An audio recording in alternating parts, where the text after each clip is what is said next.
सोलापूरकरांसाठी एक आनंदाची बातमी आहे। मुसळधार पावसामुळे उजनी धरण ओव्हरफ्लो झालेलं आहे। चिंचपूर इथला बंधारा पाण्याखाली गेलाय। चिंचपूर बंधाऱ्यावरून होणारी वाहतूक पूर्णपणे बंद झाली आहे। महाराष्ट्राचा कर्नाटकशी संपर्क तुटलेला आहे। तर सोलापुरातली ही बातमी आपण पाहतोय। उजनी धरण ओव्हरफ्लो झालंय, पूर्णपणे भरलेलं आहे। चिंचपूर इथला बंधारा सुद्धा पाण्याखाली गेलाय आणि त्यामुळे इथली वाहतूक ठप्प झालेली आहे। दरम्यान महाराष्ट्राचा कर्नाटकशी संपर्क तुटलेला आहे। आणखी एक महत्त्वाची बातमी आहे। उजनी धरणातून 60,000 क्युसेक पाण्याचा विसर्ग केला जातोय। भीमा नदीकाठच्या गावांना त्यामुळे सतर्कतेचा इशारा दिलाय। धरणाच्या पाणलोट क्षेत्रामध्ये जोरदार पाऊस होतोय आणि त्यामुळे भीमा नदीच्या पाणीपात्रात मोठी वाढ झाली आहे। आताची महत्त्वाची बातमी उजनी धरणातली आपण ही दृश्य पाहतोय। भीमा नदीच्या पाणीपात्रामध्ये सध्या या पाण्याचा विसर्ग सुरू होतोय। पाणी वाढलेलं आहे आणि त्यामुळे गावांना सतर्कतेचा इशारा सुद्धा दिलेला आहे। उजनी धरणातून मोठ्या प्रमाणात पाण्याचा विसर्ग केला जातोय।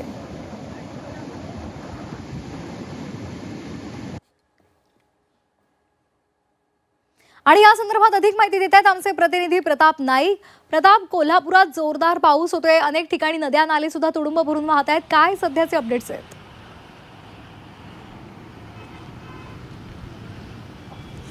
खरं तर आपण पाहतो की पश्चिम महाराष्ट्रात या ठिकाणी पाऊस जो आहे तो समाधानकारक पडताना दिसतोय। त्यामुळे नदी नाले ओढे जे आहे ते दुथडी भरून वाढत आहेत, अशा प्रकारचं चित्र आहे। मी उभा आहे कोल्हापुरातील शिवाजी पुलात।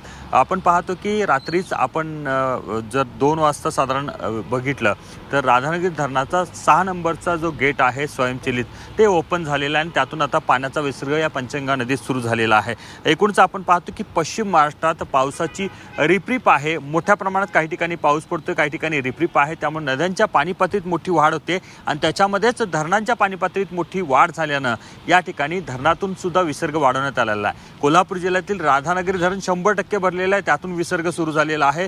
त्या या ठिकाणी सांगलीमध्ये जर बघितलं तर चांदोली धरण 85% भरलेलं आहे, त्यातून 7,000 क्युसेक पाण्याचा विसर्ग सुरू आहे।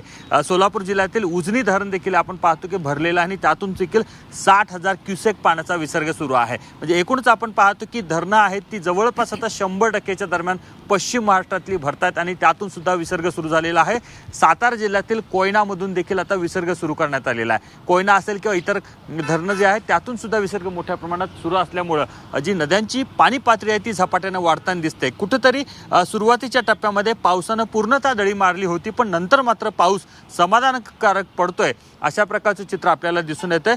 पश्चिम महाराष्ट्रातील बहुतांश धरणं आता भरू लागल्यानं आणि त्यातून पाण्याचा विसर्ग सुरू झाल्यानं एक समाधान या ठिकाणी व्यक्त केलं जाते। पण एकूणच आपण पाहतो की पश्चिम महाराष्ट्रातील हे जे काय पाणी आहे ते पुढे जाऊन आपण पाहतो की बहुतांश पाणी हे कृष्णा नदीला जातं। त्यामुळे कृष्णेचा फुगवटा तयार व्हायला आता वेळ लागणार नाही, अशा प्रकारची स्थिती येईल की काय असं वाटतंय।